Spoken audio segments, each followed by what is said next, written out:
So that's how we roll. Cool. Well, another morning, we're live. Yeah, we've literally just come out of our Mindful Men's Club session, another Saturday.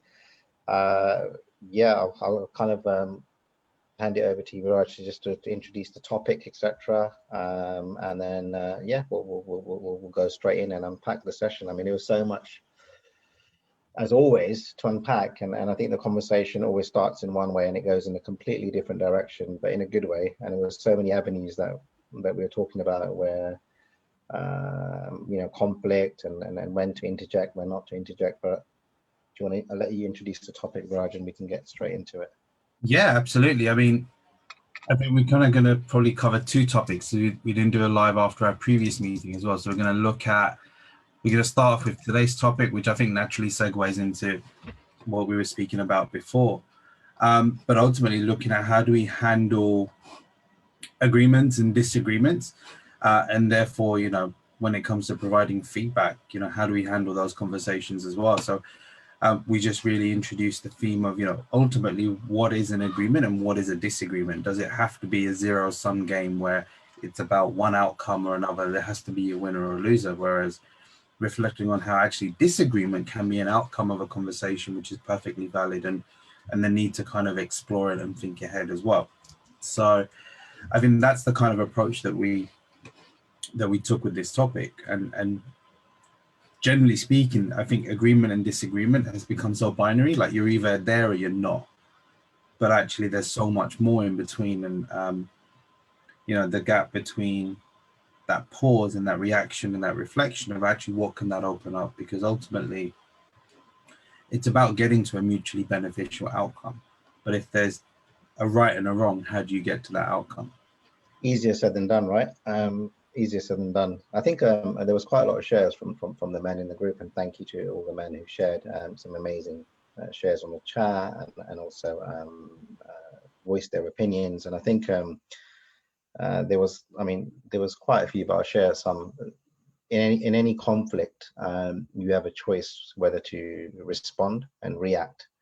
And you know, react is almost like uncontrollable reaction, right? Because you don't know what you're saying or doing in the moment. And the response is a well thought out response, where in a very microsecond, in the heat of the moment, you've created distance and space between you and that situation or that person, right? And that space, I'm talking about your mental space, where you have that microsecond to think, hang on a minute, if I react in this way, what's going to be? It doesn't always sum up that way, and I can put my hands up in that situation, but 90% of the time, if you practice the response and reaction way of thinking, meaning if I respond to something, it's well thought out of, it's empathetic. If I react to something, it's I think one of the guys used it as it's a dog barking, right? Analogy, etc. So that in itself is a tool set to have, but to trigger that tool set is another conversation and a reality, because it's very difficult when you're in that situation, whether it's with a relationship, whether it's with somebody who's tooting the horn at you, you know, behind, and you know, you get into that road rage situation, and we just all know it doesn't serve anyone, right? Or whether it's a couple of examples where the guy shared, is at work, where someone's imposing something from a position of leadership and inflicting change, but the team underneath it don't accept the change because it's actually impacting their work, leading to, in this specific case, one of the guys saying mentally it's actually impacting him so much that it's got him down, and then, you know, changing his character or how he's perceived at work, right? So there's so much, isn't there? There's so many different ways. It's just I think it's a daily practice, isn't it, Viraj? It's you have to kind of daily introspect every single day, and I think we're not perfect. No one's perfect. We're not trying to be perfect, but a lot is down to your environment and who you surround yourself with. And I think there was a really cool book, wasn't there, which I love. If most of our audience may be aware of it, or some may not. The author's Stephen Covey. So the 7 Habits of Highly Successful People, and they talk about the influence, and you have your influence of what you can control and what you can't control. And I think when you realize that certain things you can't control, there's no point expending your time and energy into it and leading to stress, anxiety, and mental health issues, then I think that's the pivotal moment of when you're kind of being aware of what is in your control, what's not in your control, right? And I think that's the key. It's understanding how much control we can take over our reaction and our response. So your reaction is that short fire response, particularly can come from a place of defensiveness, whereas a response is more of a measured, all right, let me take a look. Let me absorb what's being said to me. I may not necessarily agree with it. And if I don't, why do I not? So sometimes it's not having an argument for the sake of an argument, but looking at what's the bigger picture, what's the context, and how much of this is really going to impact me or benefit me, or if it is impacting me, what is it that I need to say to become clear on, here's my position on this, so let's work it out. And also when it does go wrong, to retrospectively look back and learn from that experience, right? And not go on that same life trajectory of always being argumentative, or always being the person who has to be right, or always being the person who has to fix everyone, because that's another topic we talked about, right? We're not here to fix everyone, and neither are you, but there's a difference between serving with I guess authentic intent to help others, and then the subtlety between knowing when someone is reaching out to you just for you to be a listening sounding board, where you're not really there to give them advice, because they might already walk through 6 doors where people have given them advice, but the 7th person they reach out to just might be you, and they just want you to be there for them, right? And so to be there in the present moment with your time and energy.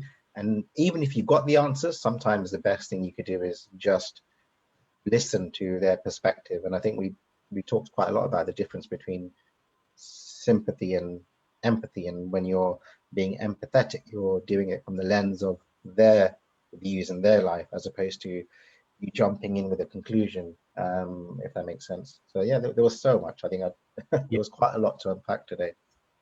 And just adding on to that, I think positioning is really key in that scenario, in terms of, like, it's very easy to assume a particular role or position in a conversation of, like, let's say if someone's struggling with something and you come in with that sympathetic hat, whereas actually they just need you to listen and not have the sympathy. They just need to unpack. So it's almost like asking, what is it that you need from me? Do you need me to give you some guidance? Do you need me to just listen?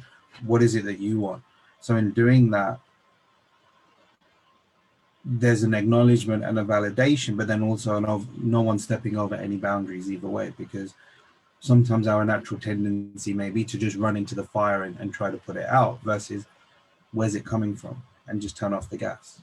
Yeah, so, you know, there's that. Yeah, it's a tricky one. And sometimes when we give advice, whether you call it advice or words of reason or guidance or whatever category you want to call it, it's usually from a place of lived experience, because you've lived through something and you potentially may have learned from that, and you want to share that with someone.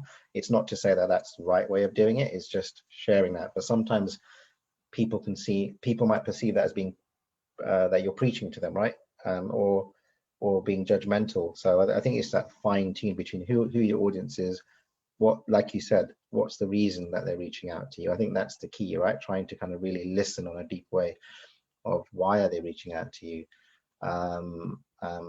because everyone reaches out to people in a subtle level, whether it's a mild Facebook text or message or WhatsApp message or hey, how you doing. It is a form of reaching out, whether you call it checking in on someone or reaching out. You are connecting, and then it's understanding how is that person trying to connect with me, right? I think that's the key as well. You just unmute, Viraj. Sorry. Yeah, no, it's just that. It's and I think it just comes back to just that style of that pause, just in terms of any conversation, any scenario, whether you're giving feedback or whether you ultimately agree to disagree.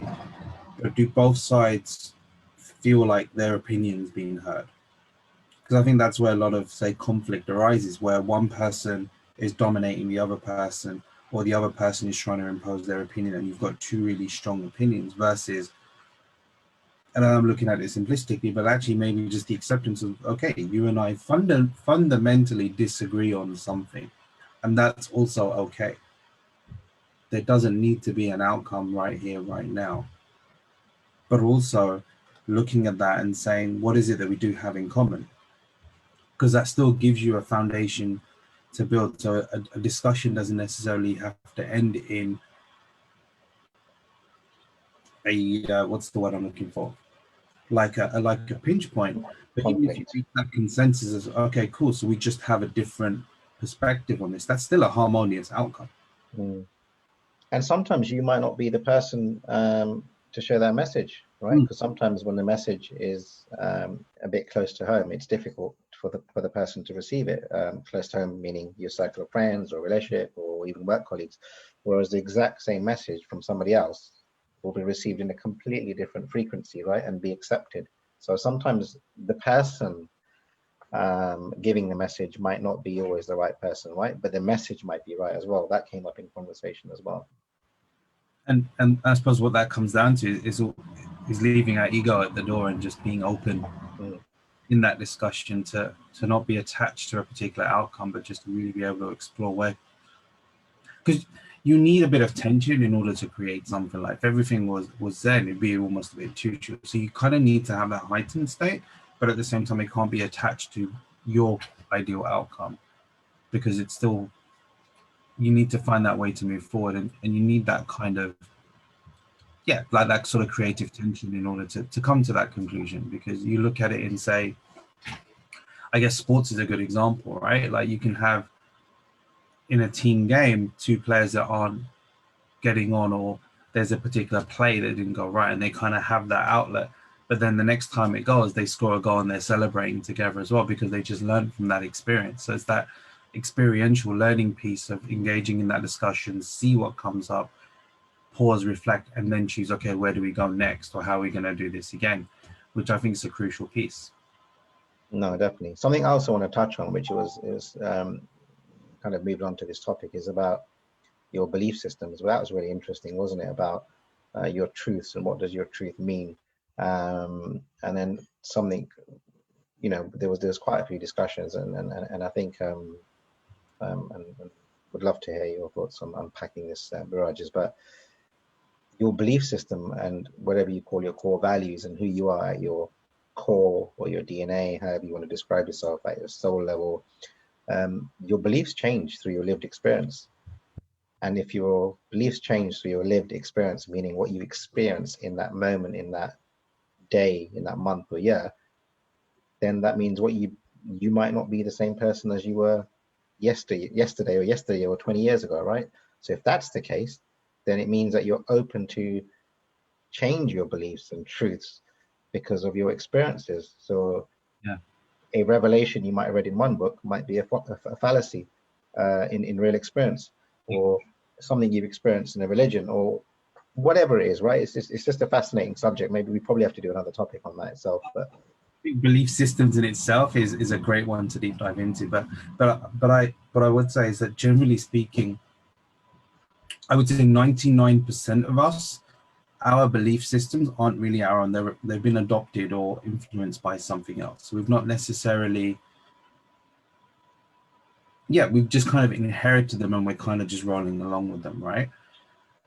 Until such time we experience a disruption in our lives or something happens that causes us to question it. And that questioning is a really healthy thing, because that's how you learn, right? It's like you can learn about religion, but if you don't experience it, you're following a doctrine versus your own personal practice that can be referenced. Like spirituality is very similar, and I think that, again, not to go down that rabbit hole, but there's organized religion and there's spirituality. But when it comes to, say, life and experiences, um, our belief systems are very flexible and they're malleable because they're subjective based on what we experience, what we learn, and then what we realize, actually, this doesn't serve me anymore, so why should I carry on doing that? So if we then engage in actively looking at our belief systems and just start questioning, why do I think this way? Where does this come from? I think most people, it's really interesting, but most people don't actually realize how much, uh, maybe this might be slightly controversial, but deeply reflective, how much, and I actually agree with you that most people may not agree, but or may not realize that their belief systems are actually being imprinted in some way, shape, or form, whether it's parental upbringing, whether it's environmental, whether it's your circle of influence, Growing uh, up. in terms of your circle of friends, for example, your teachings, the books you read. But ultimately, it's your lived experience, right? And that's what's going to form an opinion. And if you say that to yourself for long enough, then you believe it, and that becomes your belief system. That's an affirmation, isn't it? If you keep Yeah, saying it enough, it becomes your truth. exactly. And there's no right or wrong. It's just a case of, it's fascinating how much it'd be a really interesting exercise. I think, if we all looked at almost like a circle, and then in that circle, uh, put in components what we believe that are our choices that govern our belief system, and then externally in that circle, you can almost like put external factors, and then as an analogy, you might be shocked and surprised how much the balance might not be in your favor, or it might be in your favor. It's just yeah, you just got me thinking about that. Yeah. But also, just as an extension of that, what have we put around us to validate those belief systems to keep them there? Yeah. Because we do seek that confirmation bias sometimes that what Mm. we believe is right. Again, not that there's anything wrong with that, but then the question is how much do certain belief systems really serve us? And so again, here's without going too deep, like the recurring belief system quite a few people have is the belief system of I'm not good enough. Now, That's a common one, right? That's a face common. value, and you're like, well, how does having that belief help you? Mm. But it's so, yes, it's ingrained, but yet, as you say, we either look for that validates it to keep us there, even though you can call it a limiting belief or whatnot, but you just question that and say, well, how is this belief really, really serving you? And then how are you proving to yourself or seeking that confirmation from other people or those scenarios that you put yourself in that remind you that you're not good enough? I think that, yeah, validation sometimes can be a really dangerous thing, right? It's like, sometimes you just have to. So what I mean by that, let me just unpack that a little bit. So when you're constantly seeking validation, whether it's through self vanity and ego, or whether it's to fill a void in life because you want somebody else to validate, whether it's how good you are at something, or who you are as a human being.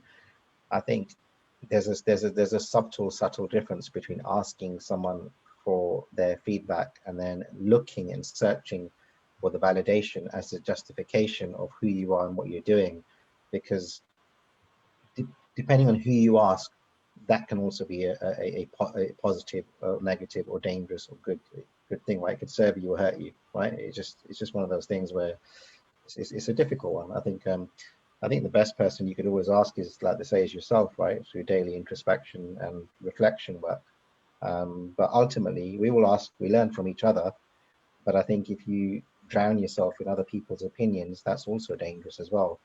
But if you surround yourself with people who their intentions come from the heart and want to serve you and help you, empower you and grow, that's also a beautiful thing and a powerful thing, right? To experience. So it just really depends.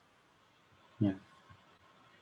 Yeah. Whole Yeah. new topic. Sorry, we've gone down a Oh, bit of a rabbit hole. Sorry. today's one of those things. I mean, there's a lot of rabbit holes that have opened up. But no, I think as we sort of wrap up today's topic and speak about what we had previously, where we spoke about just these types of conversations in terms of like how do you seek the right feedback and the right stuff to kind of serve you as well, and what's the difference between constructive and um, destructive feedback. And I think constructive feedback is always coming from a place of just open questioning, to use real actual evidence base to indicate what's preferable, and identify what are potential positive and negative consequences, where destructive feedback is more an opinion, a perspective, but there's no real guidance, and it's more kind of emotive as well. So it's looking at that and seeing if you're seeking feedback or an opinion from someone, maybe questioning, okay, is this person coming from a place of competency? So are they an expert in this area where their opinion can be more valid? Or are they consistently performing in that area? So again, like there's some credibility there. Or is this someone that their opinion, their feedback may be limited because it's coming from a place of care, but also incompetence, and not saying that they're rubbish, but they're just not, and they just don't have the experience in that area. So how are we seeking feedback? And if so, is the source that we're seeking feedback from the right source? And actually, I'll share something that a monk shared with me, and it's actually a step before that. It's like the quality of your life is determined by the quality of your questions. Mm-hmm. So are you even asking the right questions Yes. before you seek feedback? So that really hit me when I took kind of remember that. Yeah. And play that back. Yeah. So there's that element of it, of how clear are you on what you're asking? Yeah, literally, yeah. Because if you're not asking the right questions, you're definitely not going to get the right answers, right? It seems as simple as I'm saying it, but actually, if you don't know what you're actually asking and the reason behind it, then how much does it matter on who you're asking? Because the source, as you say, is not the source that you're trying to uncover, right? Yeah. Yeah, we're going to get too deep into this one. I felt it, and I was just like, yeah, let's. we better wrap up. But yeah, I don't know. I love today's one. Well, they're all good, but there's so much content to learn, and it was so. It's just so nice to hear everyone's journey and how people are sort of sharing their experiences and the tool sets, and then positively impacting their mental health, right? Yeah, that was a really great way to kind of end the session that we had. Yep, absolutely. So we've got our next event in a couple of weeks. Again, reflections and realizations, and then we've got a whole heap of cool stuff coming up right after that, which we're going to get scheduled and put into our Eventbrite as well.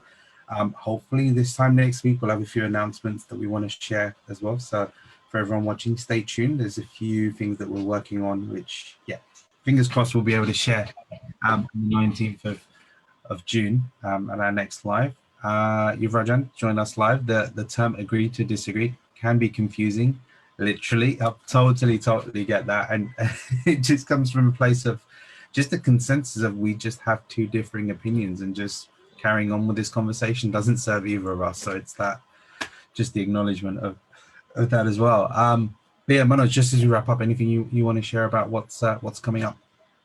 Yeah, no, I think you've summed it up nicely. I think, look, we're just we're going to organize a meetup now that things are now that we're allowed, etc. So I think that's an exciting one. So we're looking forward to it. We're organizing a meetup ourselves in terms of planning, so that's really good. So definitely looking forward to that.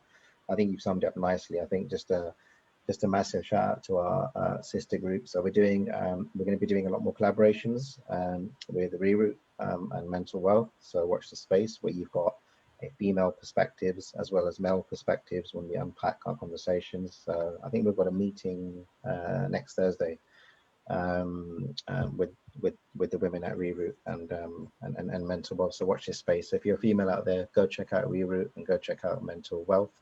And if you're a female that knows a manly life, which obviously you do, then if you think that they will benefit, from conversation with the guys at Mindful Men's Club, send them my way. And as always, if you want us to talk about any topic that you consider taboo or people consider taboo, we will talk about that topic. And because the topics aren't ours, they're yours. So please keep sending your messages, keep inspiring us to create this space and to create these topics and have these conversations, and then unpack the private conversations we're having with the men on Facebook live, because it also helps the women in their lives as well, right? And anyone listening. So that's quite powerful. And yeah, I think that's it. And have a blessed weekend. The sun's shining. And yeah, whatever you do, stay safe, enjoy, and smile. Awesome, man. Catch you later. Bye, everyone. Bye bye. Bye.